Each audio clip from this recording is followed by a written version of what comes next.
Hi hello నమస్తే welcome to plus TV నేను Alankrita. So after Mirai తర్వాత మంచు మనోజ్ గారిది డేవిడ్ రెడ్డి అనే ప్రాజెక్ట్ రాబోతుంది. రీసెంట్గా టీజర్ కూడా రిలీజ్ అయిందనమాట.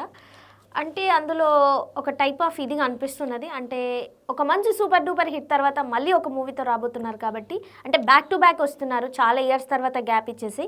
సో ఎలా ఉంది ఏంటి అనే విషయం గురించి మాట్లాడుకుందాం. హాయ్ సార్, నమస్తే. నమస్తే. Welcome to my channel.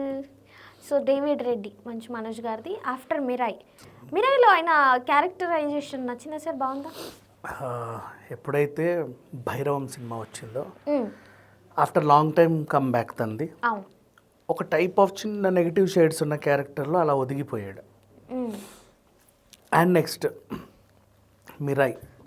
మిరాయిలో పూర్తి స్థాయి విలన్గా నటించి మెప్పించాడు ఆల్మోస్ట్ మనల్ని. నౌ ఇదొక సర్ప్రైజ్ డేవిడ్ రెడ్డి అనేది. బేసిక్గా రెడ్డి టైటిల్తో వచ్చే సినిమాలన్నీ కూడా ఒకప్పుడు బాలయ్య గారికి రెడ్డి తగిలిస్తే ఫ్యాక్షనిస్ట్ సినిమాలు అనేది. తర్వాత వీరసింహారెడ్డి ఒక డీసెంట్ హిట్ కొట్టింది.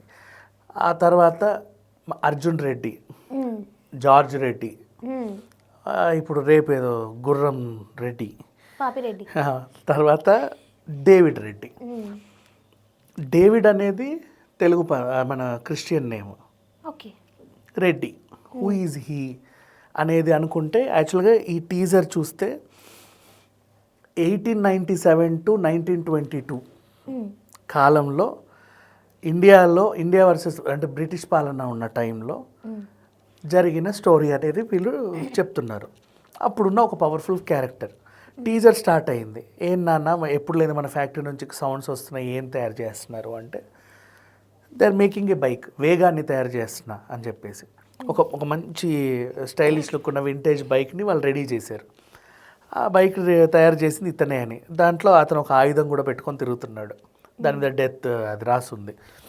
సో స్టార్టింగ్ నుంచి ఎండింగ్ వరకు టీజర్ నిజంగా ఈ మధ్యకాలంలో చూసిన ది బెస్ట్ టీజర్ అని చెప్పుకోవచ్చు. అంటే సినిమా ఎలా ఉంటుందో ఎప్పుడు వస్తుందో అని ఎదురు చూసే కొన్ని టీజర్స్ ట్రైలర్స్ ఉంటాయి.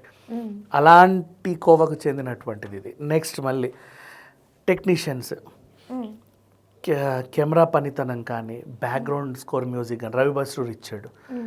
అండ్ నెక్స్ట్ ప్రొడ్యూసర్స్ పెట్టిన అమౌంట్ కానీ అన్నీ కూడా చాలా నీట్గా కనబడుతున్నాయి. ఇకపోతే మరి పాన్ ఇండియా లెవెల్లో మంచు మనోజ్కి ఇది ఫస్ట్ సినిమా అని చెప్పుకోవాలి హీరోగా. ఓకే. పాన్ ఇండియా లెవెల్లో డేవిడ్ అన్నిట్లోనూ టైటిల్స్ పడ్డాయి. అండ్ డీసెంట్ వాయిస్ ఓవర్తో స్టార్ట్ అయింది. అతని గొంతు కూడా ఉంటే బాగుండు అఫ్ కోర్స్, బట్ లేదు. ఆ ఒక్క లుక్ ఏదైతే ఉందో కట్టిపడేసింది. ఇంకా చెప్పాలి అంటే రాసి పెట్టుకో, ఈ సినిమా హిట్. అంటే నాకేమనిపిస్తుంది అంటే వీళ్ళ ఇంట్లో కుటుంబ కలహాలు ఏవైతే ఉన్నాయో అందరూ ఒక చోట ఉండి ఒకటి సపరేట్ అయిపోయాడు కాబట్టి అందుకు కొందరు సపోర్ట్ చేస్తారు. పైగా తన మంచితనంతో కూడా ఫ్యాన్స్ ఆడియన్స్ ఉన్నారు. సో అదేమైనా ప్లస్ అవుతుందంటారా? నా కుటుంబ గొడవల గురించి మాట్లాడకపోవడమే బెటర్, అది వాళ్ళ పర్సనల్. బెటర్, కానీ అంటే ఆడియన్స్ ఎలా ఆలోచిస్తారు స్పెషల్గా మన తెలుగు ఎవడన్నా ఆలోచిస్తే పళ్ళు రాల కొట్టేసి నేనే ఆలోచిస్తున్నాను ఇక్కడ. ఆలోచించండి, అది వాళ్ళ కుటుంబ సమస్యలు. వాళ్ళ కుటుంబ సమస్యల గురించి మాట్లాడట్లేదు, కానీ తినొక్కడు మిగిలిన వాళ్ళందరూ ఒకే దగ్గర కాబట్టి ఆ సపోర్ట్ కొంచెం పెరుగుతుందేమో అని అనిపిస్తుంది. అట్లా ఏం లేదు. అట్లా ఆ సపోర్ట్ వదిలేస్తే వాళ్ళ బ్లడ్డే ఒక యాక్టింగ్ బ్లడ్. ఇప్పుడు మోహన్ బాబు గారు ఎన్ని విలక్షణమైన క్యారెక్టర్స్ చేశాడో తెలుసు. కామెడీ పంచగలడు, సీరియస్గా పెద్దరికం మెయింటైన్ చేసి అమ్మో అని భయపెట్టగలడు. నెక్స్ట్ చాలా క్రూరమైన క్యారెక్టర్స్ చేయగలడు, క్రూరమైన విలనీ క్యారెక్టర్స్ చేయగలడు. అండ్ ఇప్పుడు యమదొంగ అలాంటి క్యారెక్టర్స్ చేయగలడు. యమదొంగలో ఒక క్యారెక్టర్లో అన్నీ ఉంటాయి, కోపం, వీరత్వం, మొత్తం నవరసాలు ఉంటాయి తెలుసు దాంట్లో. ఒకే క్యారెక్టర్ మళ్ళీ. నెక్స్ట్ మహానటిలో ఆ క్యారెక్టర్ కానీ మెనీ పీపుల్ అంటే మనకి ఇండస్ట్రీలో చాలా అరుదుగా ఉంటారు ఇట్లాంటి కొంతమంది నటులు. ఈవెన్ రాజేంద్ర ప్రసాద్ గారు ఏ గెటప్ వేసినా సూట్ అయ్యి నీట్గా ఉండేది. Junior NTR obviously. సరే, కొంతమంది నటులు ఉన్నారు, కోట శ్రీనివాసరావు గారు. మన తెలుగు ఇండస్ట్రీలో చాలా మంచి నటులు ఉన్నారు యాక్చువల్ చెప్పాలంటే. అలా తీసుకుంటే అండ్ నెక్స్ట్ వాళ్ళ వారసులు. ఇప్పుడు మంచు లక్ష్మిని చాలామంది ట్రోల్ చేస్తారు, కానీ నువ్వు ఆమె చేసే సినిమాలు చూడు ఒకసారి. యాక్టింగ్ ఒక టైప్ ఆఫ్ కొన్ని క్యారెక్టర్స్కి టిపికల్ క్యారెక్టర్స్ ఈవిడ తప్ప ఇంకొకరు సెట్ అవ్వరు అనిపిస్తుంది. ఐరేంద్రి క్యారెక్టర్ చూడు, ఎవరన్నా చేయగలరా అసలు? అనగనగా అవును అసలు ధీరుడులో Baba. Nobody can do that. ఎన్నిసార్లు చూసాను ఆ సినిమా నేను. అండ్ మన ఈ హనీ రోజ్తో కలిసి ఒక లెస్బియన్ క్యారెక్టర్ చేసింది, ఓకే నేను అందులో ఒక టైప్ ఆఫ్ గెటప్, మళ్ళీ గుండెల్లో గోదావరిలో ఒక టైప్ ఆఫ్ గెటప్. అంత చిన్నోడికి వైఫ్గా అసలు బి యాక్సెప్టెడ్ కదా మరి. అడు సందీప్ కిషన్కి వైఫ్గా నువ్వు యాక్సెప్ట్ చేసావు మరి. అలా she's a very beautiful actor చెప్పాలి అంటే. కొన్ని క్యారెక్టర్స్కి తను మాత్రమే సెట్ అవుతుంది. ఇకపోతే మంచు విష్ణు గురించి మాట్లాడుకున్నా, చాలా సినిమాలు తీసినప్పటికీ అందరూ రకరకాలుగా ట్రోల్ చేసిన కొన్ని cinema Ginna and Acharya America Yatra మామూలుగా వస్తూ ఉంటే, ఇప్పుడు లాస్ట్ కన్నప్ప ఆ నెగిటివిటీ అయితే పోయింది కదా కొంచెం, ఏదో ఒకటి విషయంలో ఏ గుడ్ బిజినెస్ మ్యాన్గా ఇప్పుడు తన పందాలో తను ఉన్నాడు. నెక్స్ట్ ఇప్పుడు మనోజ్ విషయానికి వస్తే ఆఫ్టర్ కమ్బ్యాక్ అని చెప్పుకోవాలి. కొన్ని చాలా గ్యాప్ తీసుకున్న తర్వాత ఎప్పుడైతే భైరవం వచ్చిందో, అరే మంచి కమ్బ్యాక్ ఇచ్చాడు. ముగ్గురు మంచిగా యాక్ట్ చేశారు. ముగ్గురికి ఒక మంచి హిట్ అవసరం, బాగుంది. భైరవం తర్వాత పూర్తి స్థాయి విలన్గా మిరాయిలో అంటే అబ్బా టాలీవుడ్కి ఒక మంచి విలన్ దొరికాడరా అన్నాడు. మరి విలన్గానే వెళ్ళొచ్చుగా. ఒక ఇప్పుడు జగపత్ బాబు సెకండ్ ఇన్నింగ్స్లో విలన్ అయినప్పుడు విలన్గానే కంటిన్యూ చేసి మళ్ళీ కొన్ని సినిమాలో మంచోడు అయ్యాడు, అవునా? అలా అంటే అన్నీ చేయగలగాలి ఒక యాక్టర్ అన్నప్పుడు.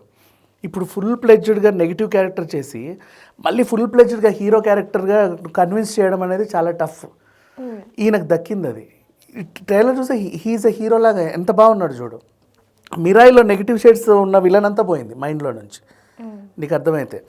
అండ్ ఈ సినిమా ఎందుకు ఓన్ చేసుకుంటారంటే దేశభక్తి రిలేటెడ్ సినిమా ఇది. బ్రిటిషర్స్ వర్సెస్ ఇండియా ఉన్నప్పుడు సినిమా ఇది, అందరూ ఓన్ చేసుకుంటారు దేశవ్యాప్తంగా. పైగా ఒక పవర్ఫుల్ హీరో, లైక్ మనం అమరన్ చూసినప్పుడు ఎలా అనుకున్నాం, మేజర్ చూసినప్పుడు ఎలా అనుకున్నాం, అలా ఆ షేడ్స్ కొంచెం కనబడతా ఉన్నాయి కాబట్టి అవుతుంది, ప్రాబ్లం ఏం లేదు. బాగుంది. ఇంకా నెక్స్ట్ నాకు హీరోయిన్ ఎవరో తెలుసుకోవాలని ఉంది, ఇంకా మిగతా క్యారెక్టర్స్ ఎవరు చేస్తున్నారో తెలుసుకోవాలని ఉంది. ఆ క్యూరియాసిటీ పెంచింది ఇది.